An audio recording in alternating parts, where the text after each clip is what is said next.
Welcome to Andi and Mich. The podcast where two sisters spill the tea on life from two totally different generational perspectives. I'm Andi, the Gen X sis, seasoned, open-minded, and powered by strong coffee and even stronger opinions. And I'm Mich, the millennial sis, curious, chaotic, and still trying to figure out if my life choices are written in the stars or just random decisions. Together we dive into everything from deep life lessons to pop culture, embarrassing stories, and the occasional existential crisis. Expect laughter, a little chisme, and maybe even a surprise ghost story straight from the family archives. So grab your cafecito and your emotional support snack, and let's dive in.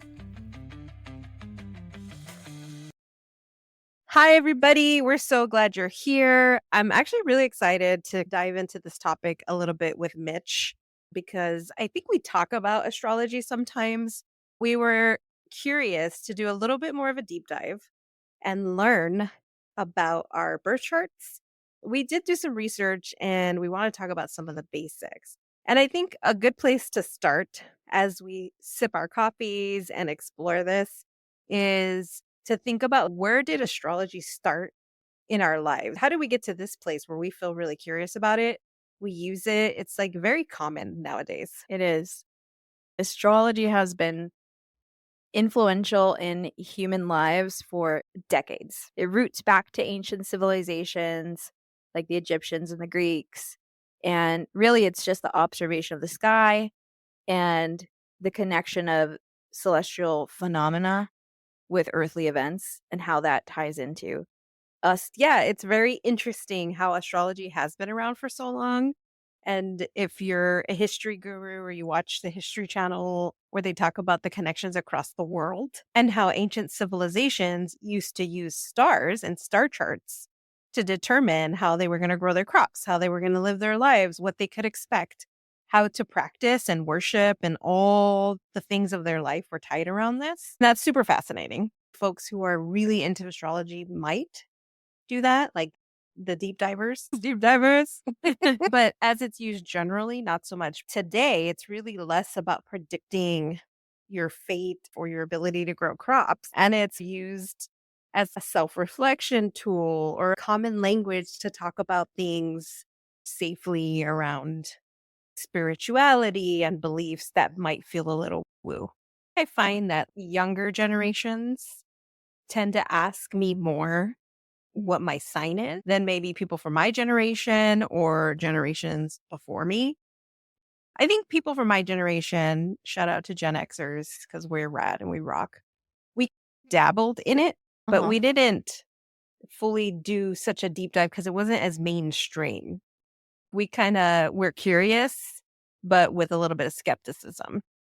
I feel like I have a bit of a skewed understanding of astrology and its take in my life. And I think you might actually relate to this too. We were exposed to this early on by our father, who used to take us to this really rad bookstore. And they had a lot of astrology-based things, crystals, rocks, healing stuff.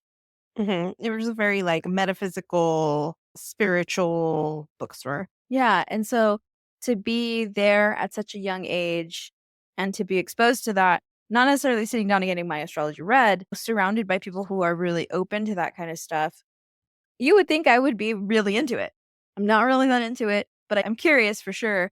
And sometimes I read it and I'm like, that's totally me. And then other times I read it and I'm like, yeah, they don't know what they're talking about. Yeah. I do remember that astrology first came about to me before that, like probably before you were born, is sitting with grandma and mom and all the tias watching Walter Mercado do his horoscope readings on TV. That was such a big deal. He was such a huge personality and he was so vibrant, but also he preached a lot about how to connect with spirituality and how to love yourself and how to just be yourself. And so I think it became more acceptable, but people were so into it. You'd go to church on Saturday and Sunday and Wednesday, but you would never miss Walter Mercado at the same time. Like my grandma sometimes would call and tell me what was in the horoscope and then say, don't go do this because the horoscope said this about X, Y, and Z. And I was like, okay, which is that like curious skepticism, just in case I'm going to change my plans. I will put salt outside of the door. Yeah. Yeah. Me rotary dialing up my friend because that was way back when. And we were also poor. So we had older things to say, yeah, I don't think we should go out today because my grandma told me that Walter Mercado's horoscope was not in my favor today. So I'm just going to stay home. I never experienced that, but I definitely would see them like in Cosmos, and I thought they were really cool, very neat designs. I think I was more fascinated by the design pages. Shout out to Retro Cosmo from the 90s. And at this particular time, I was younger, looking for a sense of self, trying to figure out who I was and all that stuff. It really spoke to me. Again, sometimes it wasn't always accurate.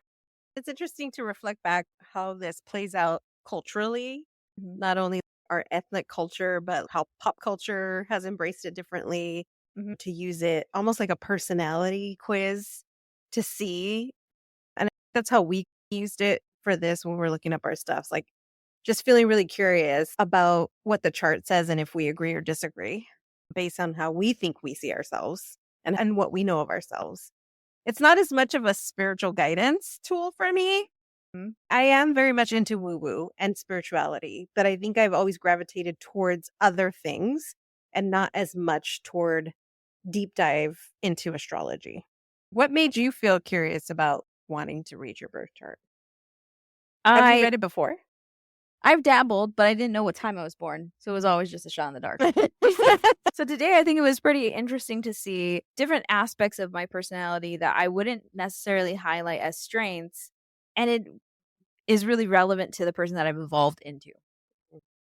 So I would say I probably should have read this sooner in life. It would have made different choices. Oh yeah. So I think my interest in astrology really is just finding those reflective points that kind of help me identify my values and some of the parts of me that I enjoy. Mhm. It's almost like a low stakes way to dabble in spirituality beyond what maybe we know as more mainstream. We were raised in a Catholic household.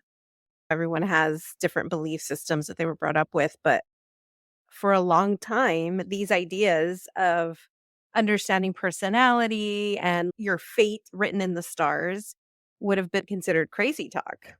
But I think because we've had a different style upbringing, like we were raised in a semi-Catholic household. Our father was a little bit more free-spirited, did believe in a lot of Buddhist beliefs. Mm. And then he would take us to those kind of places like Alexandria's bookstore because we had that open window into these other parts. And not just that, our culture, right? I think those kind of things kept me open. So I would come back to astrology as, oh, I'm just curious. The stars exist. They're above us. They're all around us. We can physically see them. And from a scientific perspective, I don't know. Do I really believe in astrology? I'm not sure, but I do believe in magic and wonder, and I believe in the awe of the universe, and I'm not going to discount it.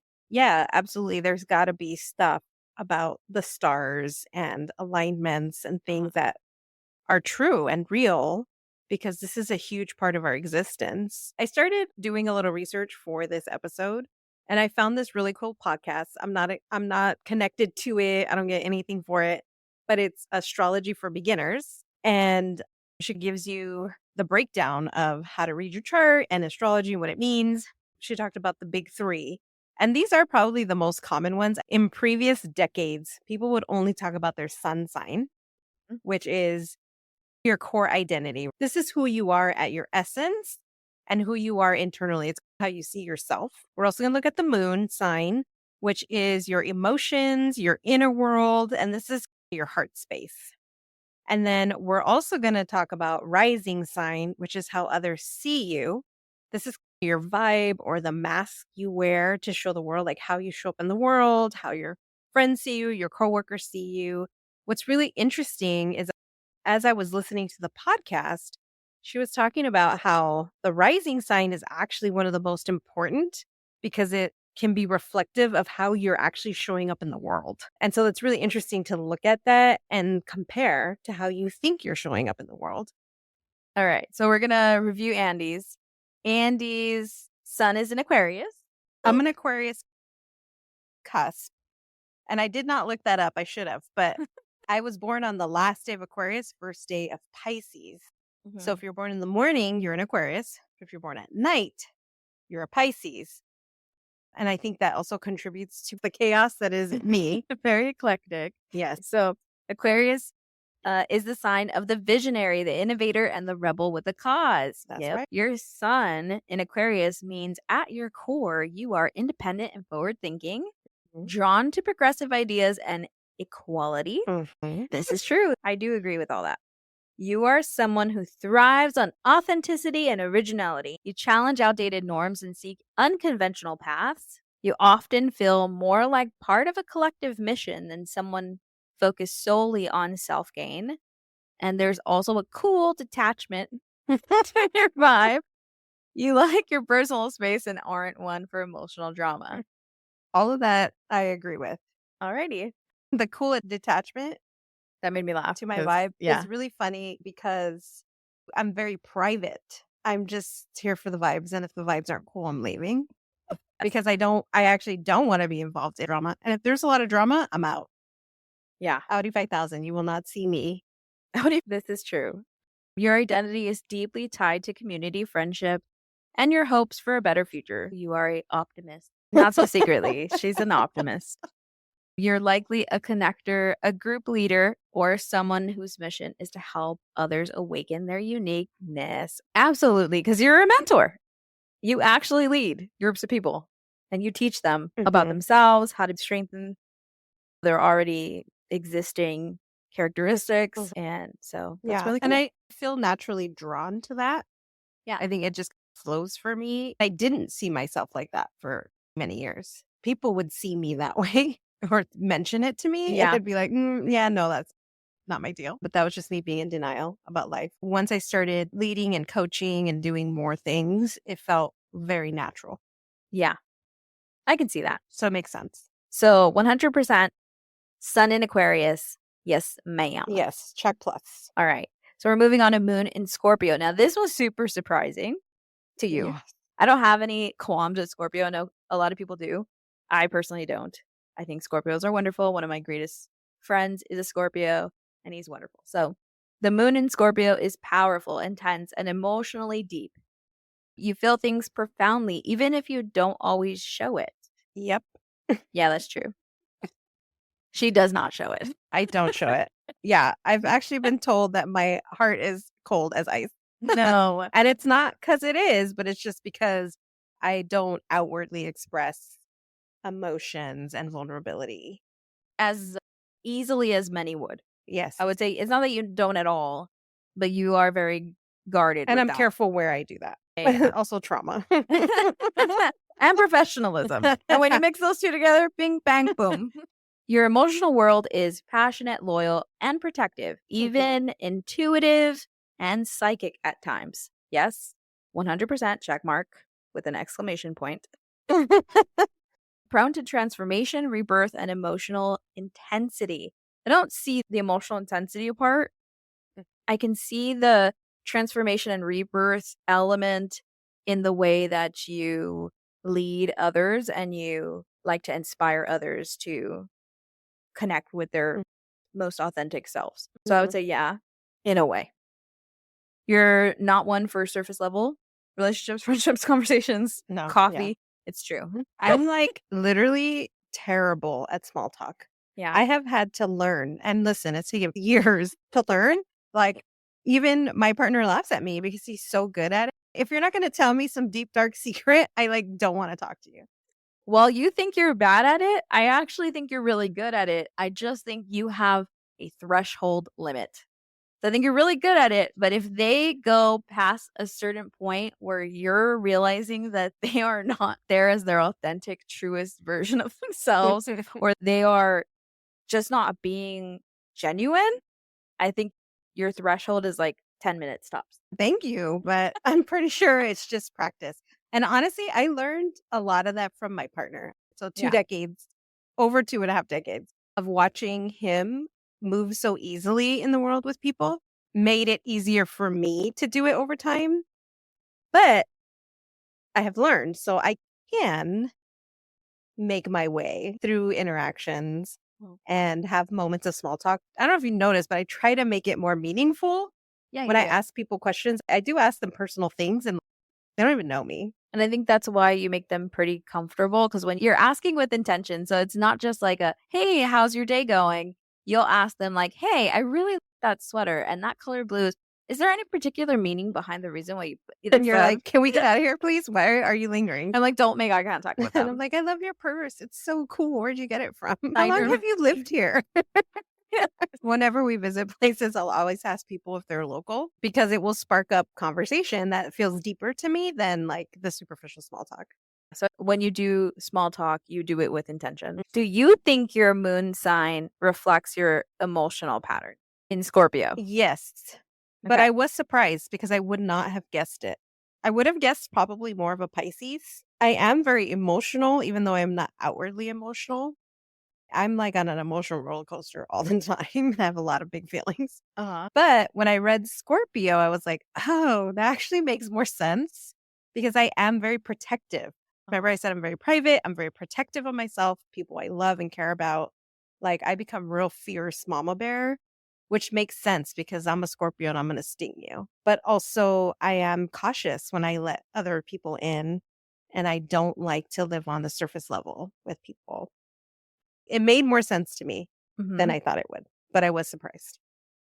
I agree with you. I was surprised at first, but then I was like, no, because again, one of the better people that I know that is a Scorpio is wonderful. So when I read, oh, Scorpio, really? And then I thought, oh, no, yeah, that kind of makes perfect sense. So, Yeah. It's also in my 6th house, which means like my emotional well-being is tied to my sense of purpose and work. So my work has to be meaningful and I have to feel like I'm helping others. okay. And that made sense to me too. I was like, oh, Yeah. because if See, I don't have a connection to a purpose and there's not meaning in what I'm doing, it's very difficult for me to stay in it. let's go down to Ascendant Rising in Taurus. Now, this one did surprise me. My outer persona, right? Yeah. So, this is how she shows up in the world, her vibe. And I am a Taurus. So, I was like, what? She's a Taurus sun. But I'm a Taurus sun. So, Taurus rising gives you a grounded, calm, and steady presence. First impressions, you are reliable, warm, and comforting, naturally stylish with an appreciation for quality and beauty. Actually, this is very true. Emotionally soothing to be around, and people feel safe in your energy. Yeah. I do think that's true. Not because I'm tooting my own horn. I like, oh my God, I'm so cool. People feel so safe around me. But the reason I know people feel safe in my energy is because people will tell me literally everything. You know how I like to know deep, dark secrets because I want to connect? They will tell me their deep, dark secrets. I And know. sometimes I'm shocked at what comes out of people's mouth. And I'm like, whoa, why did you just tell me that? But I think it's because I can create that space. And I use that in a lot of different ways. But I do think that there is something to the magic of being like a space holder. You don't like to be rushed. This Nope. is also true. You enjoy the pleasures of life, good food, beauty, nature, and sensuality. And you also have a strong value. You don't sway easily from your beliefs or instincts. You have a magnetic presence and you have a quiet strength that commands respect without saying much, which Yeah. is very true. Shout out to Taurus. That is true.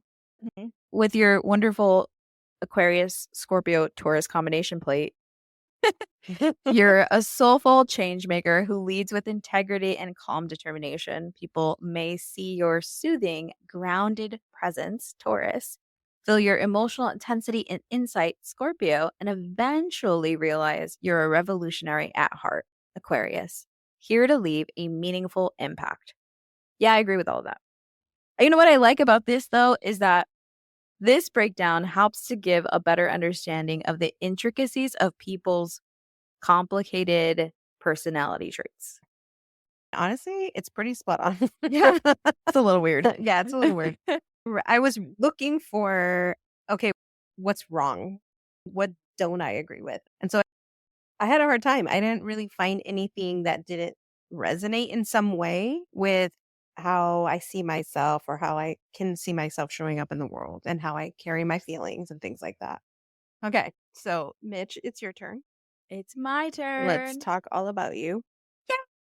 Okay, so Wait, my palm is itchy. That means I'm gonna get money soon. Okay, go ahead. There you go. Don't scratch it though. If you scratch it, then the money goes away. All right. We learned a lot about me. So now let's learn a little bit about you Mhm. and dive into your birth chart, top 3. So your sun is in Taurus, your Yipper. moon is in Pisces, and your ascendant rising is in Cancer, Yes. which I think that was the biggest shocker. So we'll get to that. So sun in Taurus, we've always known you've been a Taurus, and that's how we would talk about your astrology for the longest time, right? Sun in Taurus, again, core identity, how you see yourself. A Taurus gives you steady, grounded, and sensual nature.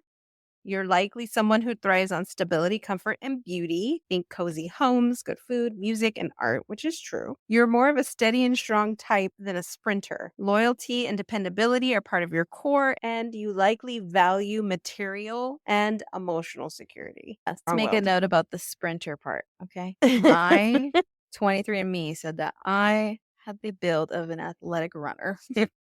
Yes, but your stars say you don't. Yeah, it was like dormant trait. Boom. Now we know why I Now will we never know. be a runner. Yeah. I've always seen you in this way, Taurus, like strong-willed, practical, charming. Like you're not super extrovert and outgoing in that way. Pretty goofy with the people I know. You're always looking for comfort. That's always true. And I stability. literally am wrapped up in a blanket like a burrito right And you're one of the most stubborn people I know. now. Yeah. Yeah. It's one of my best traits, honestly. Your moon, which is your emotions, your inner world, is in Pisces, which is interesting. Both of them shock me, moon and ascendant. Yeah, very both emotional signs, both water signs, which explains a lot, actually. I think I read it and I was like, oh, because this is a person who will text me at 10 p.m. saying, you have to watch this movie on Netflix because I just cried and it's so good. Wow. I'm like, really? True, I'm yeah. not trying to be sad right now. You're like, no, just Or if I'm watch it. leaving a theater, like I used to go to movies a lot with my friends, and we would go to theaters with theater hop, and then I'd be like, "Oh my god, this movie literally wrecked me," Yeah. and she'd be like, "What the Why hell?" are you sending me this? Yeah. And the Aquarius and Scorpio in me is no, thank you. I'm We have guarded, too many alone. emotions. We're not trying to collect any additional. It's like that show on Netflix that you told me to watch. Yeah. From scratch with Zoe Saldana. And That one was a deep cut. honestly, I cried so hard and I was concerned for you.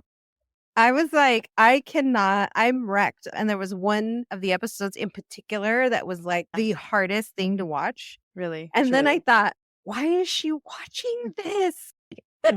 And I'm telling you, as listeners, like she watches these movies all the time. She looks for the saddest. The sadder, the better. Well, yes. And now it makes sense. If we refer to the Uh-huh. stars knew all along that you They did. are a They water surely did. sign. So you just live in this tumultuous ocean Of and you're emotion. deeply sensitive and also intuitive. You're probably a sponge for emotions, which can help you be more compassionate, empathetic, and dreamy. But this also, as your moon sign, gives you the heart of a healer, an artist, or spiritual soul. I definitely see the artist part in you. I think that's how you channel a lot of your feelings and emotions. You need time alone to recharge and can be emotionally affected by others' suffering. Yes. Also, let me just say, if I'm in a room with somebody for too long and they're telling me stories, because I tend to be the person that sometimes can be sitting in that healer space where you're trying to be helpful to others that are going through different things in life. And I love being that person. But sometimes I have to emotionally recharge. So I will literally lock myself away. I'll watch a nice little Sandy B movie, Sandra Bullock, for those of you who are not over the age of 20. And I'll eat some Chinese food. I'll be ready to go. Which Chinese food is her comfort food. Or Thai food. Yeah, Thai food. Yeah. So all those things, I think this is pretty accurate, actually. Your inner world, your emotions, live in the house of Pisces. You're very sensitive. You just absorb it all. So much so that you like seek it out. But I find beauty in deep emotion. And so I think sometimes when I watch those movies, even though they're incredibly sad to a lot of people, to me, there's a lot of meaning and value in those experiences that are depicted on screen. Same thing for music. I think it's interesting too, because in this one of the things that your report said was that with the moon in Pisces that you can struggle with boundaries or escapism if overwhelmed, which makes sense because I think when you're stressed out, whether it's work or just things in life are happening, you do escape to these movies, but they're emotional movies because you can relate to them. So you're very emotional. Yeah. And I think what I pull from the movies is a sense of hopefulness more often than not out of the actual storyline and the storytelling behind the character development. Yeah. And then as if that wasn't enough to have one water sign, you have two. So your ascendant rising is in Cancer. Yes. And this is the personality or the persona that you outwardly display and also lends to your approach to life, which was a surprise to both of us, but it did make sense. I think if we were to ask people, they would probably say these things about you. They would probably say that they see you as sensitive, sweet, homebody, protective of yourself and your loved ones. Yeah, I could see that. You can come across gentle and caring, and they see you as strong, like with inner resilience. I think people would describe you that way because remember, this is your external. So, like us as your family probably see this part and your Taurus more, but you're not showing a lot of that to people externally outside of your inner circle. Yeah, I guess so. I think too, I've grown a lot in the last couple years, particularly more so than other seasons of my life. There's been a lot of transition, a lot of change. So I think I could see it now. If you were to ask me 10 years ago, I'd be like, no way. I know I was protective, but I didn't always see myself as gentle or caring. I didn't actually associate strength with those words for many years. I do think that's what you project out there. Yeah, I do think now, looking at it in retrospect, that is why people tend to love me. Yes, I too am extraordinarily humble. I will also say is that it's interesting to me. I never saw myself as a nurturer. I never saw myself as approachable. Dog and animals. Yeah, I always tell everybody my dog saved my life and my personality. Which in your rising in Cancer is part of that personality is you come off shy or reserved initially, especially if you're not in a familiar setting. But once you start to feel safe and comfortable, then you shine through. So blending your big three, it says you're a beautiful mix of earthy strength, emotional depth, and nurturing presence. Think a grounded soul who feels deeply and protects fiercely. You're like a velvet glove over a steel hand. That is Soft, comforting, and warm on the outside. point. And a quiet strength that can hold a lot. I do have a quiet strength that can hold a lot. You know what's interesting too is that we're going to talk about this in a little bit, the shadow side of things. Was tapping more into my shadow side as like a rejection of those things. Because I didn't see being sensitive or being nurturing or approachable as like a valuable trait to have. Which, by all means, I don't mean that I was like the worst person ever, but I did come off as more like stoic, and I thought stoic and strong was the way to go. And a lot of times, I don't even think I understood what the definition of stoicism actually was.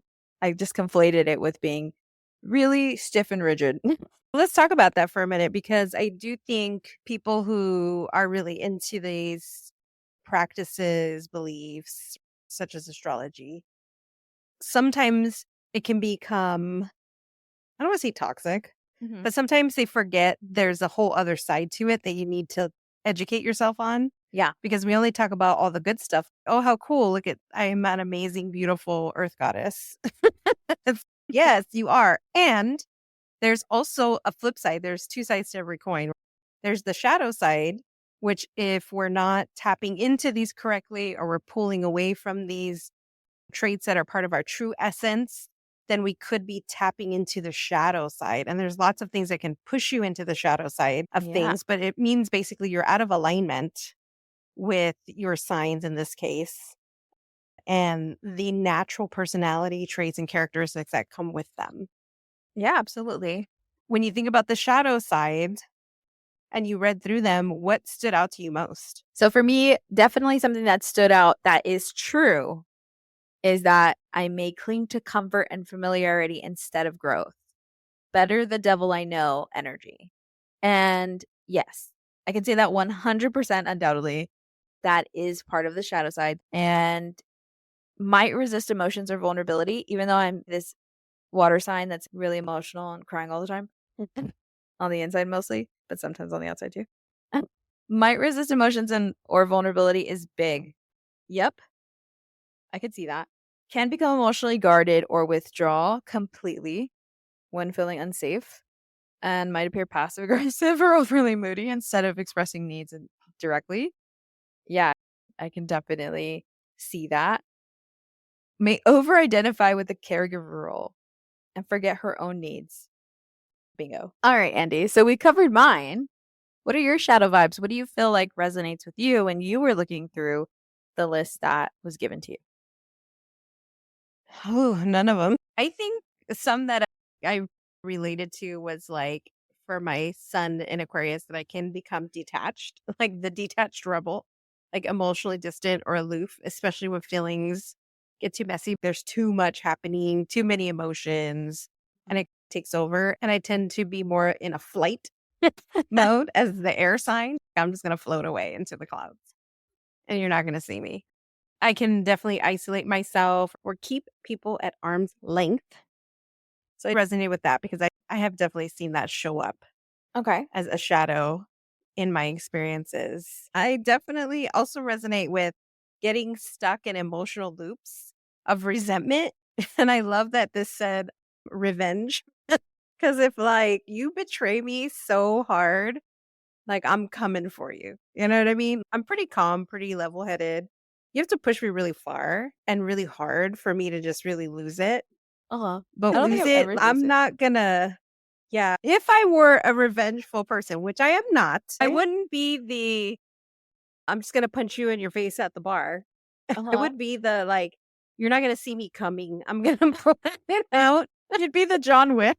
I would be the John Wick for sure. 100%. Like I would the other parts of myself that are just like live in this very loving, optimistic place. I would Yeah. never be able to be that kind of person, but I could definitely relate to that. And as far as like Taurus rising, I can definitely dig in my heels, uh, especially if something feels unsafe or I feel uncertain about it. So I see some things here. There's a couple that I'm like, I don't know, not so much. But it could be that way just because I haven't really experienced them. So I can't relate them to anything.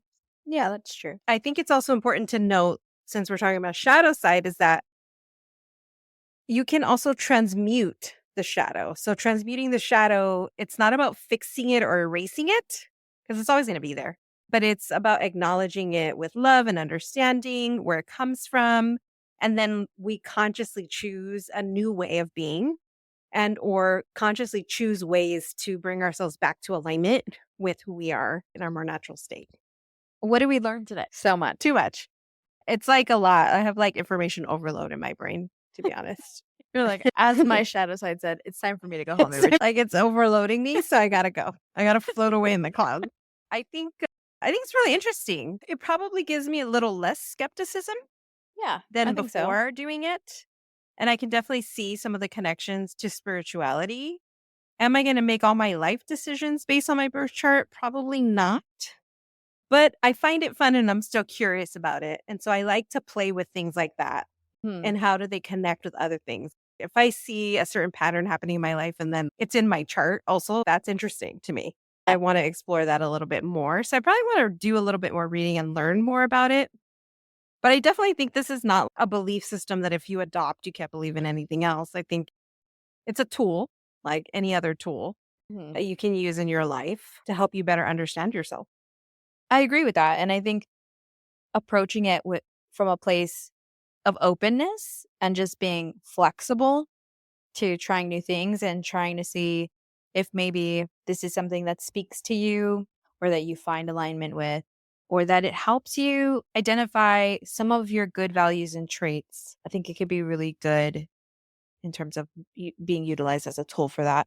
I also think it's a great option for connection. So if you want to just do your chart with your significant other just for fun or do it with friends, I think it could be a really meaningful experience for two people to do or a group of people to do. If you have a group of friends that are really close and want to compare and contrast and give their 2 cents about the whole thing. It was definitely fun. I liked reading about myself and I liked reading about you. And I thought It Mhm. gave me something to think about. The complexities of personality are not always reflected in a lot of things when it comes to people who talk about astrology. And sometimes it can actually be used as a tool for bias, in my personal opinion. Oh, that's such a Taurus thing, or that's such a Scorpio thing to do, Mhm. where we have these predisposed notions about a person. I do think that I enjoyed the concept of sitting down and seeing all the different elements that actually come into play when they're reading from the stars. Will I live by this, by the book? No. But I like the fact that it did bring up some of the things that I know to be true in my own lived experience. Yeah. And I'm like, oh, wow, that's interesting. And yeah, it did make me a little bit more curious about it. I'm probably not going to read it again, to be really honest. I'm not gonna lie, I'm gonna run my daughter's chart so I can better understand her because I have a teenage daughter, and sometimes I'm like, "I don't know what language you're speaking." So maybe if I know Maybe if you what run was a written in chart. the stars, it will help me understand. Yeah, my partner is a Cancer, I totally get it. Like, everybody that meets him, he's just like a true Cancer. But, yeah, I think it's a tool, definitely. I do appreciate that if you really are interested in this, I recommend that you do the chart, learn about it, read through it, and maybe work with someone who can break it down for you because it is complicated. As we Yeah, were reading it, it was like, what? There's 12 houses and all these different, it's like aspects, and it gets really deep and intricate, which does lend to this idea that we're all so unique, even though we share common themes and common traits. At the end of the day, we're like individual stars in the universe, and we're all very unique and different from each other, which that's is very pretty sweet. cool. Yeah, that's very sweet. And we will leave you with that, you little unique star, you. So go ahead, look up your chart, let us know what you find. We want to know your big three and what makes you feel so seen. And whether you're deep into astrology or just here for the vibes or curious like we were, we hope this episode gave you something fun to think about. Catch you next time. Until Until then, then, stay grounded. or at least celestially curious.